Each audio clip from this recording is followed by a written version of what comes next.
والی نسل کے لیے، نسل انسانیت کے لیے اور امت محمدی کے لیے ایک پیغام تھا کہ جب باپ بیٹے سے جدا ہوتا ہے، بیٹا باپ سے جدا ہوتا ہے تو ان کے لیے کتنی قیامت کی گھڑیاں ہوتی ہیں۔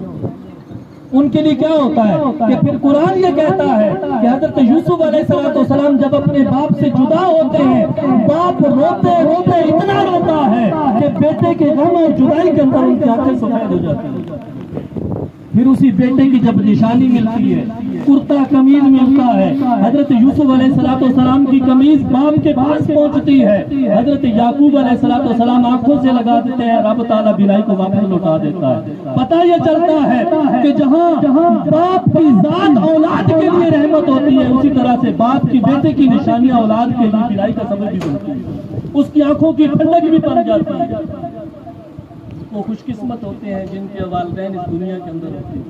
اور وہ اس سے بھی بڑھ کر خوش قسمت ہوتے ہیں جو اپنے والدین کی خدمت کر کے، ماں باپ کی خدمت کر کے رب کی جنت کو کما لیتے ہیں۔ محض سجدوں کے اندر رب کی جنت نہیں ہے،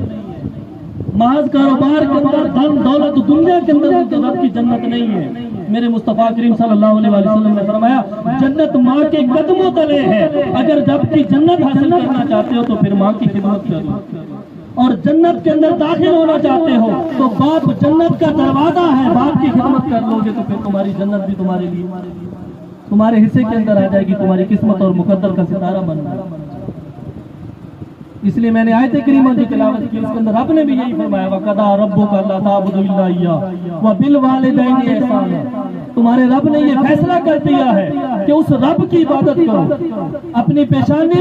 اپنے سجدے، اپنی عبادتیں، اپنی بندگی صرف رب کے لیے کرو، وَبِالْوَالِدَيْنِ إِحْسَانًا، اور والدین کے ساتھ احسان کرو۔ یہ نہیں کہا کہ رب کی بندگی کرو گے، عبادت کرو گے تمہیں جنت مل جائے گی، تمہیں دنیا کے اندر مقام مل جائے گا، تمہیں بڑے عہدے اور سلطنت مل جائے گی، تمہارا دنیا کے اندر نام و نشان بن جائے گا۔ نہیں، فرمایا تمہاری عبادت تب قبول ہوگی وَبِالْوَالِدَيْنِ إِحْسَانًا، جب تمہارے ساتھ والدین راضی ہوں۔ تمہاری یہ نمازیں، یہ روزے، یہ حج، یہ زکات، یہ صدقات، یہ سب کچھ تب قبول ہوگا جب رب کا حکم کے مطابق تمہارے والدین بھی تم سے راضی ہیں۔ اگر والدین راضی نہیں ہیں تو یہ کلمہ پڑھنا، یہ نمازیں پڑھنا، یہ روزے رکھنا، یہ سب فضول ہے، یہ بیکار کے اندر ہے۔ کیوں کہ رب کی رضا اسی کے اندر ہے جس کے اندر تمہارے والدین تم سے راضی ہیں۔ تمہارے سجدے، تمہاری دعائیں، تمہاری مناجات، تمہارا سب کچھ اس وقت رب کی بارگاہ کے اندر قبول ہوگا جب تم سے تمہارے والدین راضی ہوں گے۔ والدین راضی ہوں گے تو رب بھی تمہاری اس دعا کے اندر کیا ہوگا، گا تمہاری دعا کو قبول کر کے تم سے راضی ہوگا۔ تو اللہ تعالیٰ کی بارگاہ میں دعا ہے کہ جن کے والدین باپ سرادا تاج محمد تے ماواں ٹھنڈیاں چھاواں، باپ مرے سر ننگا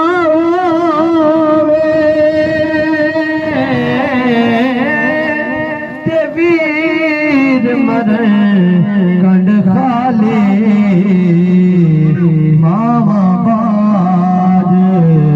محمد بادشاہ کون کرے رکھوالی، ماما باج محمد بادشاہ کون کرے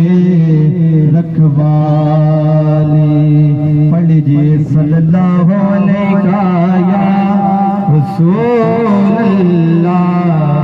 وسلم علیکہ یا حبیب اللہ، اللہم صلی علی سیدنا و مولانا محمد، اللہم صلی علی سیدنا و مولانا محمد وعلى آله وصحبه وبارك وسلم، اللهم صل على سيدنا ومولانا محمد۔ پڑھے اگر درود تو ملتا ثواب ہے، پڑھے اگر درود تو ملتا ثواب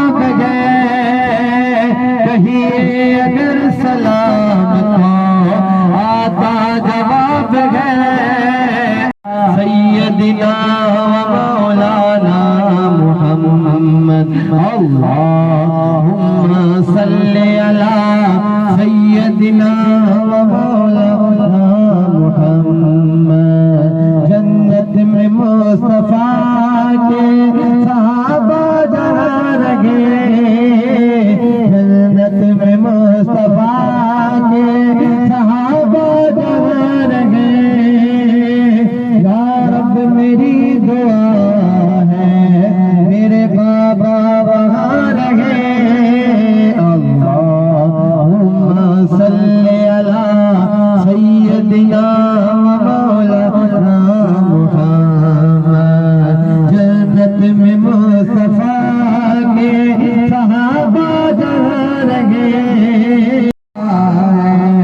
میرے بابا وہاں رہے اللہم صلی علی سیدنا و مولانا محمد اللہم صلی علی سیدنا و مولانا محمد جنت میں فاطمہ کی کنیزیں جہاں رہے جنت میں فاطمہ کی کنیزیں جہاں رہے یا رب میری دعا ہے میری ماں وہاں رہے اللہم صلی علی سیدنا و مولانا محمد وعلی آلہ وصحبہ وبارک وسلم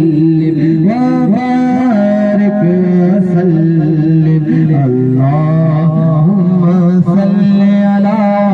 سیدنا و مولانا محمد صلی علی سیدنا و مولانا محمد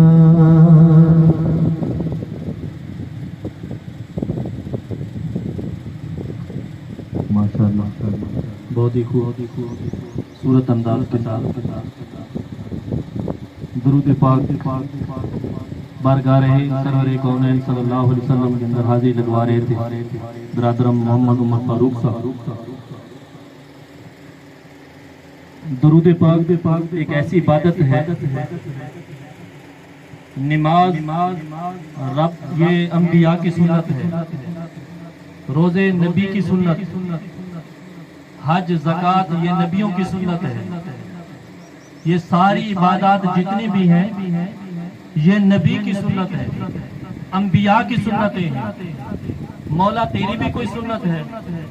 رب فرماتا ہے میں نہ نماز پڑھتا ہوں نہ میں روزہ رکھتا ہوں نہ میں حج کرتا ہوں نہ میں زکوٰۃ دیتا ہوں میں ان ساری چیزوں سے ان عبادات سے میں پاک ہوں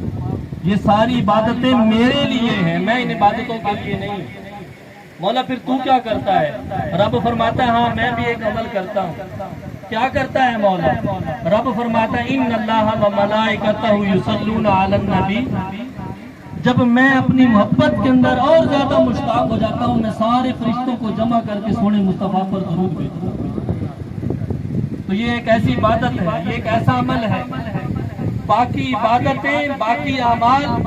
انبیاء کی سنتیں ہیں یہ خود خدا کی سنت ہے اور اتنی افضل ترین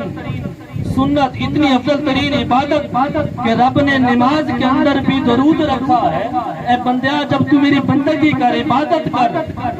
تجھے یہ گمان ہو کہ پتہ نہیں رب کو عبادت میری قبول ہوئی بھی یا نہیں میرے سجدے میری رکوع میری تسبیح میری تعلیل میری یہ ساری حمد و ثنا رب کو پتہ نہیں قبول بھی ہے یا نہیں اگر تو قبول کروانا چاہتا ہے نماز پڑھتا جا جب اختتام پہ جا تو پھر محمد مصطفیٰ پہ درود بھیج اور یوں بھیج السلام علیکم ایھا النبی ایسے سلام بھیج کے تو زبان سے پڑھ رہا ہے اور کملی والا اپنی قبر انور کے اندر تیرے سلام کو سن رہا ہے اور بہت سارے علماء بہت سارے اولیاء کرام اب تذکرۃ الانبیاء اولیاء اٹھا کر دیکھیں خواجہ فرید الدین اطار رحمۃ اللہ تعالی علیہ کی کتاب اٹھا کر دیکھیں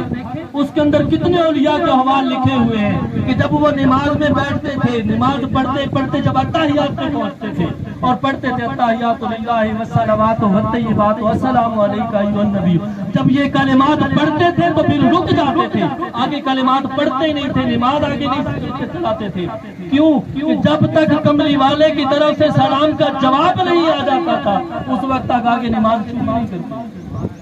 اور میرے حضور شیخ علیہ السلام ڈاکٹر محمد طاہر القادری درود و سلام کے اندر یہ فرق کرتے ہیں،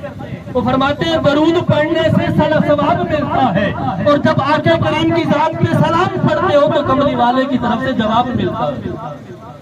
درود سے ثواب ملتا ہے، سلام سے آقا کا جواب ملتا ہے۔ جب دنیا میں آقا کی پہچان ہو جاتی ہے، جب انسان قبر میں جاتا ہے، اعمال اچھے ہوں یا جیسے بھی ہوں، جب آقا کے ساتھ اپنا تعلق جوڑا ہوا ہوتا ہے، قبر کی پہلی رات ہوتی ہے، فرشتے پوچھتے ہیں من ربوں کا، ما دینوں کا، تیرا رب کون ہے، تیرا دین کون کیا ہے؟